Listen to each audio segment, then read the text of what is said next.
നമസ്കാരം, എല്ലാവർക്കും സ്വാഗതം. ഇന്നത്തെ ഡെയിലി ബുള്ളറ്റിനിലേക്ക്. നാളെ 2026 ജൂൺ മാസം 7-ാം തീയതി ഞായറാഴ്ച. ഇന്നത്തെ ഏറ്റവും പ്രധാനപ്പെട്ട വാർത്താ അപ്ഡേറ്റുകളും നാളെയും തുടർന്നുള്ള ദിവസങ്ങളിൽ നിങ്ങൾ അറിഞ്ഞിരിക്കേണ്ട, ശ്രദ്ധിക്കേണ്ട വളരെ പ്രധാനപ്പെട്ട വാർത്താ അപ്ഡേറ്റുകൾ, അറിയിപ്പുകൾ എന്തൊക്കെയെന്നാണ് ഇന്നത്തെ ഡെയിലി ബുള്ളറ്റിനിൽ നിങ്ങളുമായി ഷെയർ ചെയ്യുന്നത്. എല്ലാവരും പൂർണ്ണമായും ശ്രദ്ധിക്കുക. വീഡിയോ ലൈക്ക് ചെയ്യുവാനും വാർത്തകൾ എല്ലാവരിലേക്കും ഷെയർ ചെയ്യുവാനും ചാനൽ സബ്സ്ക്രൈബ് ചെയ്യുവാനും മറക്കരുത്. ഏറ്റവും ആദ്യത്തെ പ്രധാനപ്പെട്ട വാർത്താ അപ്ഡേറ്റ്: സംസ്ഥാനത്ത് കാലവർഷം ശക്തമാകുന്നു. ഇന്ന് എല്ലാ ജില്ലകളിലും മഴ മുന്നറിയിപ്പ് നൽകി കേന്ദ്ര കാലാവസ്ഥാ വകുപ്പ്. 5 ജില്ലകളിൽ റെഡ് അലർട്ട് പ്രഖ്യാപിച്ചു. മലപ്പുറം, കോഴിക്കോട്, വയനാട്, കണ്ണൂർ, കാസർഗോഡ് ജില്ലകളിലാണ് റെഡ് അലർട്ട്. 6 ജില്ലകളിൽ ഓറഞ്ച് അലർട്ടും 3 ജില്ലകളിൽ യെല്ലോ അലർട്ടും പ്രഖ്യാപിച്ചിട്ടുണ്ട്. പത്തനംതിട്ട, കോട്ടയം, ഇടുക്കി, എറണാകുളം, തൃശൂർ, പാലക്കാട് ജില്ലകളിലാണ് ഓറഞ്ച് അലർട്ട്.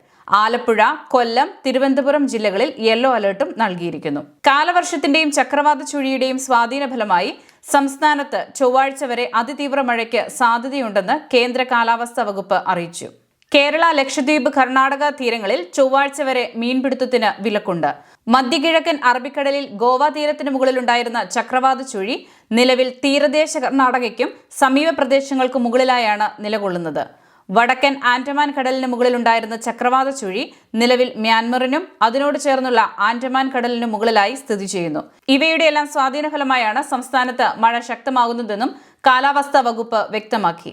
അടുത്ത പ്രധാനപ്പെട്ട വാർത്താ അപ്ഡേറ്റ്: കേരളത്തിൽ വാഹനങ്ങളിൽ വരുത്താവുന്ന മോഡിഫിക്കേഷനുകൾ സംബന്ധിച്ച് മോട്ടോർ വാഹന വകുപ്പ് പുതിയൊരു പട്ടിക തയ്യാറാക്കി സർക്കാരിന് കൈമാറുകയാണ്. UDF സർക്കാർ അധികാരത്തിലേറിയതോടെ മുഖ്യമന്ത്രി VD സതീശൻ മുൻപ് പ്രതിപക്ഷ നേതാവായിരുന്നപ്പോൾ നൽകിയ ഉറപ്പിന്റെ പശ്ചാത്തലത്തിലാണ് നിയമക്കുരുക്കുകളില്ലാത്ത ഈ ലിസ്റ്റ് തയ്യാറാക്കിയിരിക്കുന്നത്. ഇതിൽ അനുമതിയില്ലാതെ ചെയ്യാവുന്ന 18 കാര്യങ്ങളും മുൻകൂട്ടി അനുമതി വാങ്ങി RC ബുക്കിൽ മാറ്റം വരുത്തി ചെയ്യാവുന്ന 6 കാര്യങ്ങളും ഉൾപ്പെടുന്നു. Seat cover, floor mat, steering wheel cover, chrome garnish, door visor, mud ഫ്ലാപ്പുകൾ എന്നിവയ്ക്കൊപ്പം മാന്യമായ ബോഡി സ്റ്റിക്കറുകൾ, interior ambient lighting, dash camera, reverse camera, parking sensor, GPS tracker, Android infotainment system, additional സ്പീക്കറുകൾ, tyre pressure monitoring system, tow ഹുക്കുകൾ, roof കാരിയറുകൾ കൂടാതെ 50% ദൃശ്യത ഉറപ്പാക്കുന്ന sun film എന്നിവയ്ക്ക് മുൻകൂട്ടി അനുമതി ആവശ്യമില്ല. എന്നാൽ വാഹനത്തിന്റെ നിറം മാറ്റൽ, എൻജിൻ മാറ്റൽ, LPG CNG കിറ്റ് വെക്കൽ, ഇലക്ട്രിക് ആക്കി മാറ്റൽ, ഭിന്നശേഷി സൗഹൃദമാക്കി വാഹനമാക്കൽ, ഷാസി ഫ്രെയിം മാറ്റൽ എന്നിവയ്ക്ക് MVDയുടെ അനുമതിയും രജിസ്ട്രേഷൻ സർട്ടിഫിക്കറ്റിൽ മാറ്റവും നിർബന്ധമാണ്. പട്ടികയിലുള്ള 90% കാര്യങ്ങളും നിലവിലുള്ള നിയമങ്ങളിലുള്ളവ തന്നെയാണ്.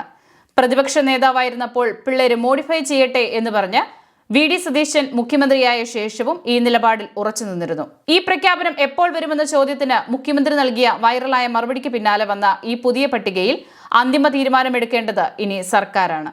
അടുത്ത പ്രധാനപ്പെട്ട വാർത്താ അപ്ഡേറ്റ്: കേന്ദ്ര സർക്കാരിന്റെ 1 ഫാമിലി 1 ഗ്യാസ് സിലിണ്ടർ നയം ജൂൺ 30 പ്രാബല്യത്തിൽ വരുന്നതോടെ ഒരു കുടുംബത്തിന് HP, ഇന്ത്യൻ, ഭാരത് എന്നിങ്ങനെ ഏതെങ്കിലും ഒരു അംഗീകൃത കമ്പനിയുടെ ഒരു ഗ്യാസ് കണക്ഷൻ മാത്രമേ അനുവദിക്കുകയുള്ളൂ. അനധികൃതമായി മറ്റ് സിലിണ്ടറുകൾ കൈവശം വെക്കാൻ പാടില്ലാത്തതാണ്. സിറ്റി ഗ്യാസ് പദ്ധതി വഴി പൈപ്പ് ലൈൻ ഗ്യാസ് സൗകര്യം എത്തിയ പ്രദേശങ്ങളിലുള്ളവർ നിർബന്ധമായും ആ പുതിയ കണക്ഷനിലേക്ക് മാറേണ്ടതുണ്ട്. അല്ലാത്തപക്ഷം ജൂൺ 30 ശേഷം അത്തരം മേഖലകളിൽ സിലിണ്ടർ വിതരണം ഉണ്ടായിരിക്കുന്നതല്ല. നിലവിൽ ട്രാൻസ്പോർട്ടേഷൻ ചാർജ് ഉൾപ്പെടെ 930 മുതൽ 980 രൂപ വരെയുള്ള നിരക്കുകളിലാണ് സിലിണ്ടറുകൾ വിതരണം ചെയ്യുന്നത്. എന്നതിനാൽ സിലിണ്ടർ കൈപ്പറ്റുമ്പോൾ അതിന്റെ അളവും മുകൾ ഭാഗത്ത് രേഖപ്പെടുത്തിയിരിക്കുന്ന എക്സ്പയറി തീയതിയും ഉപഭോക്താക്കൾ കൃത്യമായി പരിശോധിക്കേണ്ടതാണ്. ഇതോടൊപ്പം പ്രധാനമന്ത്രി ഉജ്ജ്വൽ യോജന വഴി കണക്ഷൻ എടുക്കുകയും EKYC മസ്റ്ററിംഗ് പൂർത്തിയാക്കുകയും ചെയ്ത BPL, AAY റേഷൻ കാർഡുകളിലെ 18 വയസ്സിന് മുകളിൽ പ്രായമുള്ള വനിതാ ഗുണഭോക്താക്കൾക്ക് പ്രതിവർഷം പരമാവധി 9 സിലിണ്ടറുകൾക്ക് വരെ 300 രൂപ വീതം സബ്സിഡി ബാങ്ക് അക്കൗണ്ട് വഴി ലഭ്യമാകും. പുതിയ കണക്ഷനായി പോർട്ടലിൽ അപേക്ഷിക്കാൻ നിലവിൽ സംവിധാനമുണ്ടെങ്കിലും ഇന്ധനക്ഷാമം പോലുള്ള കാരണങ്ങളാൽ അപ്രൂവൽ ലഭിക്കാൻ കാലതാമസം നേരിടുന്നുണ്ട്. എങ്കിലും പുതിയ അപേക്ഷകർക്ക് തുടക്കത്തിൽ ഏകദേശം 600 രൂപയോളം മാത്രമാണ് മുടക്കേണ്ടി വരുന്നത്. ബാക്കി തുക സബ്സിഡിയായി അനുവദിക്കപ്പെടുകയും ചെയ്യും. അടുത്ത പ്രധാനപ്പെട്ട വാർത്താ അപ്ഡേറ്റ്: നമ്മുടെ സംസ്ഥാനത്ത് 50 വയസ്സിന് മുകളിൽ പ്രായമുള്ള വിധവകളെ സംരക്ഷിക്കുന്നവർക്ക് പ്രതിമാസം 1000 രൂപ വീതം, അതായത് ഒരു വർഷത്തേക്ക് ആകെ 12000 രൂപ ധനസഹായം നൽകുന്ന വനിതാ ശിശു വികസന വകുപ്പിന്റെ അഭയകിരൺ പദ്ധതിയിലേക്ക് ഇപ്പോൾ അപേക്ഷകൾ ക്ഷണിച്ചിരിക്കുകയാണ്. പൂർണ്ണമായും ഓൺലൈൻ വഴിയോ അല്ലെങ്കിൽ അടുത്തുള്ള അംഗനവാടികൾ വഴിയോ ഇതിനാവശ്യമായ മാർഗനിർദ്ദേശങ്ങൾ പാലിച്ച് നിങ്ങൾക്ക് അപേക്ഷ സമർപ്പിക്കാവുന്നതാണ്. തീർത്തും ബുദ്ധിമുട്ടുകൾ അനുഭവിക്കുന്നവർക്ക് ഒരു കൈത്താങ്ങാകുന്ന ഈ പദ്ധതിയുടെ പ്രധാന മാനദണ്ഡം സംരക്ഷിക്കപ്പെടുന്ന വിധവകൾ മറ്റാരുടെയെങ്കിലും ആശ്രയത്തിൽ ആയിരിക്കണം എന്നുള്ളതാണ്. അതോടൊപ്പം തന്നെ ഇവർക്ക് പ്രായപൂർത്തിയായ മക്കൾ ഉണ്ടാവാൻ പാടില്ല. ഇനി മക്കൾ ഉണ്ടെങ്കിൽ തന്നെ അവർ ഭിന്നശേഷിയോ മറ്റ് ശാരീരിക മാനസിക വെല്ലുവിളികളോ നേരിടുന്നവരായിരിക്കണം. അർഹരായ ഒട്ടനവധി ആളുകൾക്ക് പ്രയോജനപ്പെടുന്ന ഈ ക്ഷേമ പദ്ധതിയിലേക്ക് യോഗ്യതയുള്ളവർ എത്രയും വേഗം അപേക്ഷ സമർപ്പിച്ച് ഈ ആനുകൂല്യം കൈപ്പറ്റാൻ പ്രത്യേകം ശ്രദ്ധിക്കുക. അടുത്ത പ്രധാനപ്പെട്ട വാർത്താ അപ്ഡേറ്റ് ജൂൺ മാസത്തെ ക്ഷേമ പെൻഷൻ വിതരണവുമായി ബന്ധപ്പെട്ട വളരെ പ്രധാനപ്പെട്ട ഒരു അറിയിപ്പാണ് പങ്കുവെക്കുന്നത്. സംസ്ഥാന സർക്കാർ ജൂൺ 19 തീയതി അവതരിപ്പിക്കുന്ന ബജറ്റിനെ ആശ്രയിച്ചായിരിക്കും ഈ മാസത്തെ പെൻഷൻ വിതരണം. പെൻഷൻ തുകയിൽ എന്തെങ്കിലും വർധനവുണ്ടാകുമോ, അത് എന്നു മുതൽ പ്രാബല്യത്തിൽ വരും എന്നതിലൊക്കെ ബജറ്റിൽ തീരുമാനമുണ്ടാകും. എന്തെങ്കിലും മാറ്റങ്ങളുണ്ടെങ്കിൽ വർദ്ധിച്ച തുകയായിരിക്കും ഈ മാസം നമുക്ക് ലഭിക്കുക. അല്ലാത്തപക്ഷം സാധാരണ ലഭിക്കാറുള്ള 2000 രൂപ തന്നെയാകും ഈ മാസവും കിട്ടുക. സാധാരണയായി മാസം 25 തീയതിക്ക് ശേഷമാണ് പെൻഷൻ വിതരണം നടക്കാറുള്ളത്. ജൂൺ 19 ബജറ്റിലേക്ക് സംസ്ഥാനം മുഴുവൻ ഉറ്റുനോക്കുകയാണ്. ജനങ്ങൾ കാത്തിരിക്കുന്ന വിവിധ ക്ഷേമ പദ്ധതികളുടെ ഫണ്ട് അനുവദിക്കൽ ഉൾപ്പെടെയുള്ള നിർണായക പ്രഖ്യാപനങ്ങൾ ഇതിലുണ്ടാകും. പ്രത്യേകിച്ച് സ്ത്രീ സുരക്ഷാ pension, connect to work, scholarship പദ്ധതികൾ തുടങ്ങിയ ജനക്ഷേമ പദ്ധതികളുടെ ആനുകൂല്യങ്ങൾ നിലവിൽ പെൻഡിങ്ങിലാണ്. ഇതിലേക്ക് ഫണ്ട് അലോക്കേറ്റ് ചെയ്യുമോ എന്ന് നമ്മൾ കാത്തിരുന്ന് കാണേണ്ടതുണ്ട്. കൂടാതെ സർക്കാർ പ്രഖ്യാപിച്ചിരുന്ന 5 ഗ്യാരണ്ടികൾ എന്ന രീതിയിൽ എന്നു മുതൽ നടപ്പിലാക്കും എന്നതിലൊക്കെയുള്ള കൃത്യമായ തീരുമാനങ്ങൾ ജൂൺ 19 ബജറ്റിൽ നമുക്ക് പ്രതീക്ഷിക്കാം. അടുത്ത പ്രധാനപ്പെട്ട വാർത്താ അപ്ഡേറ്റ് ജൂൺ മാസത്തെ റേഷൻ വിതരണം പുരോഗമിക്കുകയാണ്. മുൻ മാസങ്ങളിലേതുപോലെ തന്നെ എല്ലാ റേഷൻ കാർഡുകൾക്കുമുള്ള ആനുകൂല്യങ്ങളാണ് ഈ മാസവും ക്രമീകരിച്ചിരിക്കുന്നത്. മുൻഗണനാ വിഭാഗത്തിൽപ്പെട്ട മഞ്ഞ, പിങ്ക് റേഷൻ കാർഡ് ഉടമകൾക്ക് സൗജന്യമായി തന്നെ ഭക്ഷ്യവിഹിതം കൈപ്പറ്റാം.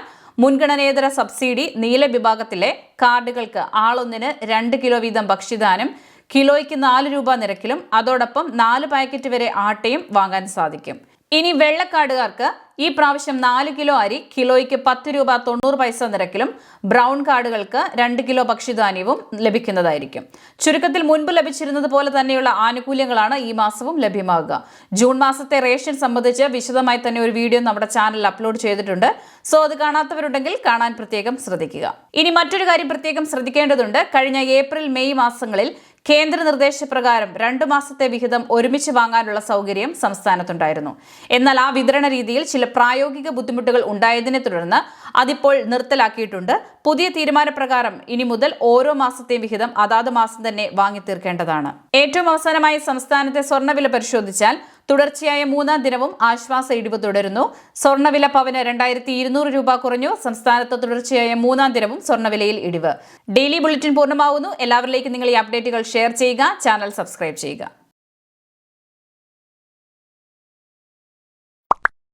Please subscribe our channel.